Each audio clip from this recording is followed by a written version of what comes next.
Looking around Lisnamurrican Primary School, it was situated in Broshane, just outside Ballymena.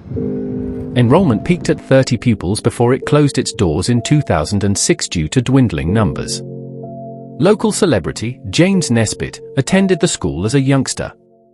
His father, James Jim Nesbitt, was the headmaster. The school comprised of 2 classrooms, a canteen, restrooms, and a small outbuilding. Lisnamurrican Primary School was a controlled rural primary school located in Broshane, County Antrim. Broshane is a village around 3.4 miles northeast of Ballymena, with an average population of around 2,500 residents. This tiny school consisted of only 2 classrooms, restrooms, a small canteen and an outbuilding. There were only ever around 30 pupils at the school at any given time, the majority of which were children of farmers that would ultimately follow in their parents' footsteps. In fact, in the 1940s, the school would hold an annual horticultural show. As a young boy, famous actor James Nesbitt attended the school.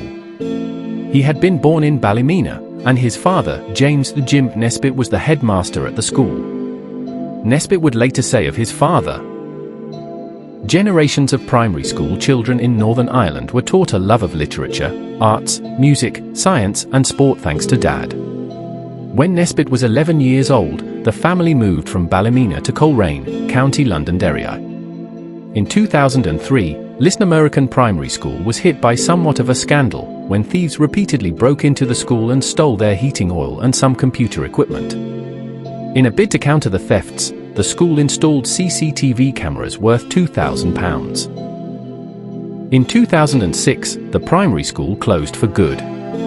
As is the case with many rural primary schools in Ireland, dwindling number in pupils was the cause of the closure. As Education Minister Maria Eagle said, keeping the school open was not in the best interest of pupils. "It's such a pity to see the way this building has been left by the vandals, destroying what was once a place full of happy memories. If anyone has any old pictures of this building, I would love to see them."